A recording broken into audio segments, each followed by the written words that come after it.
이제 많은 분들이 집을 구하고 나서부터 이제 인테리어를 하려고 하시거든요. 근데 저는 이게 집을 구하는 것부터가 인테리어의 시작이라고 생각을 해요.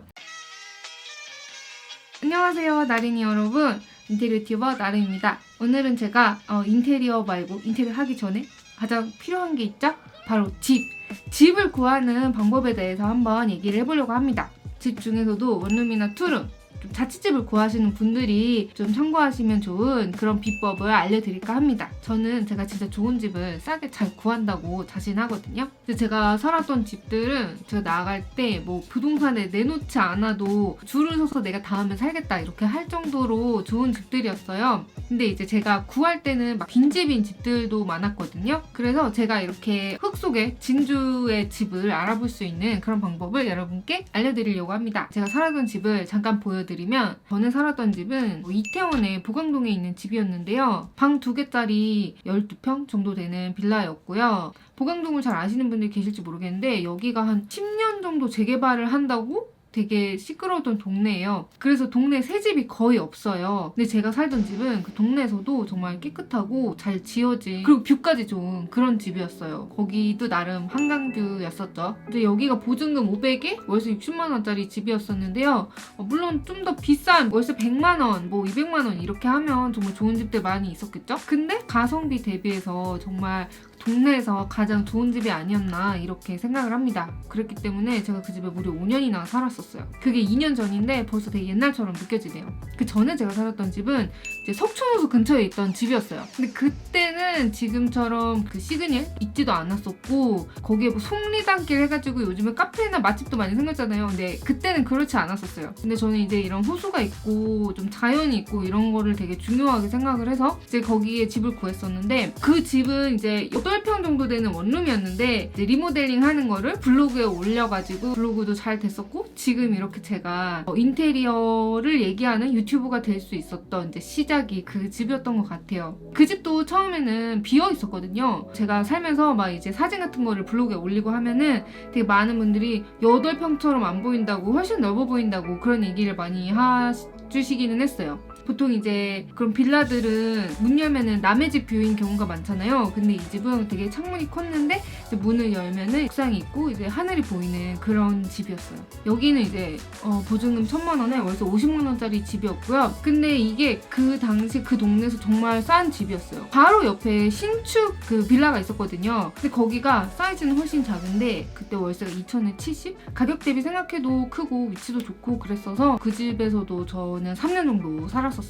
그리고 지금은 이제 아기도 있고 해서 아파트에 이사 오기는 했지만 지금 집도 주변 시세 대비 좀 싸게 구할 수 있었습니다. 그럼 제가 어떻게 이 동네에서 가장 좋은 집을 또 저렴하게 구할 수 있었는지 그 비법을 알려드리겠습니다. 이제 많은 분들이 집을 구하고 나서부터 이제 인테리어를 하려고 하시거든요. 근데 저는 이게 집을 구하는 것부터가 인테리어의 시작이라고 생각을 해요. 인테리어 하는데 내가 돈 많이 들이고 시간을 많이 투자하겠다 이렇게 생각하지 마시고, 집을 구하는데 정말 많은 시간과 노력을 투자를 하시는 거를 먼저 하시기를 추천을 드립니다. 동네를 하나 정하면 이 동네에 있는 집 내가 다 보겠어 이런 약간 마음을 가지고 한 2-3개월 정도 시간을 가지고 천천히 둘러보시는 게 좋아요. 온라인에서 좀 많이 구하기도 하시잖아요. 뭐 앱 같은 것도 이용을 해서. 그런데 절대적으로 오프라인에 가셔서 집을 구하셔야지 정말 좋은 집을 구하실 수가 있습니다. 부동산에서도 정말 좋은 집은 온라인에 잘 안 올려요. 그런 집은 안 올려도 금방 계약을 하고 그거를 나만 가지고 우리 집에 오는 손님한테 보여주려고 숨기고 있는 경우도 많이 있거든요. 그래서 온라인은 이 동네 분위기나 시세를 파악하는 정도로만 이용을 하시고 오프라인에 가시는 게 좋습니다. 오프라인에서 부동산을 가실 때도 한 군데만 가지 마시고 한 2-3군데, 조금 좀 떨어진 부동산으로 선택을 해서 2-3군데 정도 가셔서 내가 원하는 조건을 얘기하고 일단 있는 집을 다 보는 거예요. 직장인분들 같은 경우는 미리 전화를 하셔가지고 뭐 미리 얘기를 해놓으시면 그 리스트를 뽑아 놓으시거든요. 주말에도 미리 약속을 하시면 이제 뭐 토요일이든 일요일에도 가능할 수도 있고요. 그래서 그거를 정말 한 2달 정도? 3달 정도 반복하시는 거예요. 그래서 이제 동네 집들을 보다 보면 대충 감이 생겨요. 아, 이 동네는 이 정도 가격이면 이 정도 수준의 집이구나 라고 하는 거를 알 수가 있어요. 여러분들이 정말 그 동네에서 가격 대비 딱 좋은 집을 보시면 딱 보는 순간 아, 여기는 정말 좋구나 라는 거를 딱 느끼실 수가 있어요. 근데 이게 좋은 집이라고 하는 것도 절대적인 기준이 있는 게 아니라 사람마다 좀 원하는 게 다르잖아요. 그래서 나에게 맞는 좋은 집을 찾는 두 번째 비법은 바로 조건입니다. 내가 원하는 집의 조건을 정말 구체적으로 명확하게 생각을 미리 해보시는 게 좋아요. 그러면은 이거를 어떻게 정리를 할 수 있냐? 내가 그 집에서 어떤 하루를 보내고 싶은지를 생각을 해보시는 거예요. 뭐 예를 들면 나는 아침에는 창가에서 커피를 마시고 출근을 하고 싶어. 아니면 나는 저녁에 집에 와서 요리를 많이 해서 나도 맛있게 먹고 가끔 친구도 불러서 같이 홈파티도 하고 싶어. 나는 집에서 자는 게 제일 중요해. 나는 정말 그 잠자리가 편안할 수 있는 어떤 그런 집이었으면 좋겠어. 나는 소파에 앉아서 영화를 보고 싶어. 나는 옷을 너무 좋아해. 나는 옷도 정말 수납도 많이 됐으면 좋겠고 가끔 이제 집에서 이렇게 책식 같은 거 사진도 찍고 그렇게 하고 싶어. 이런 분도 있을 수가 있죠.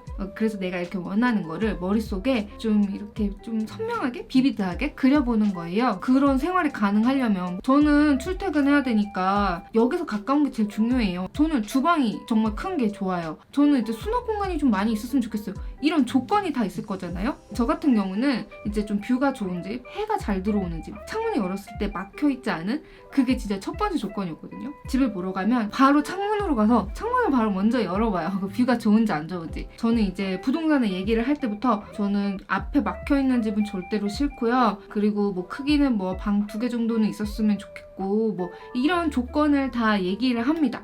그리고 이 조건에 안 맞는 거는 보여주지 마세요. 이렇게 얘기를 하는 거예요. 여러분들이 이제 집을 많이 안 보셨고 별로 혼자 살아본 적도 없고 좀 잘 모를 수 있잖아요. 어떤 집이 좋은 집인지. 그러면은 이제 부동산분들이 이제 데려다니면서 이제 보여주신 다음에 이 집이 좋아요 이러면서 이제 추천을 해가지고 그런가? 하고 이제 계약을 하게 되는 경우도 있을 수 있거든요. 그래서 내가 원하는 거랑 좀 상관없이 좀 휘둘릴 수 있기 때문에 아예 저는 이런 조건의 집이 아니면 계약 안 할 거니까 보여주지 마세요.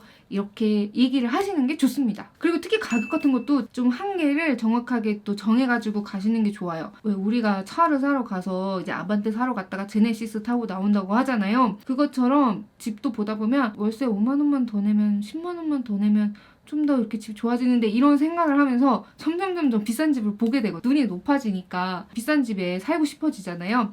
그래서 이제 가격도 정확하게 얘기를 하시는 게 좋고 집을 정말 많이 보시다 보면 그런 집이 나타납니다. 여러분들 문 딱 열고 들어가는 순간 내가 꿈꿔왔던 그 모습 있잖아요. 소파에 누워가지고 영화를 보고 있는 나의 모습, 주방에 서서 요리를 하는 나의 모습, 그런 나의 모습이 보이는 그런 집이 나타납니다. 그런 집을 계약하시면 되는 거죠.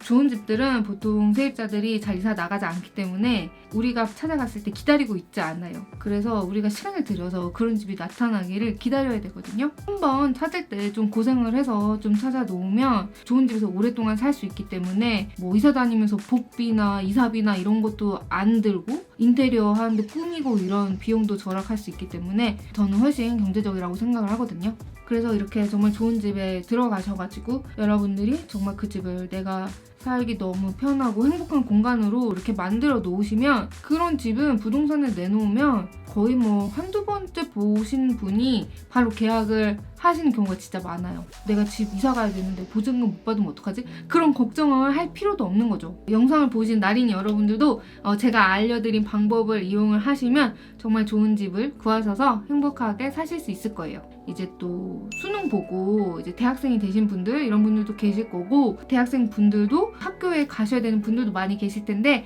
또 하나 팁을 드리자면 2월에는 집을 구하시면 안 됩니다. 이미 좋은 집들 다 나갔기 때문에 12월, 1월 정도부터 해가지고 찾으셔야지 좋은 집을 구하실 수 있으니까 그런 거 참고하셔서 좋은 집 구하셔서 행복한 자취생활 하시기를 바라겠습니다. 그러면은 이번 내용은 여기서 마치고요. 다음번에는 지금 살고 있는 한강뷰 아파트 시세보다 싸게 구했는데요. 어떻게 좀 좋은 신혼집을 싸게 구할 수 있는지 그런 얘기도 한번 다음에 해보겠습니다. 그러면 또 다음에 만나요. 안녕.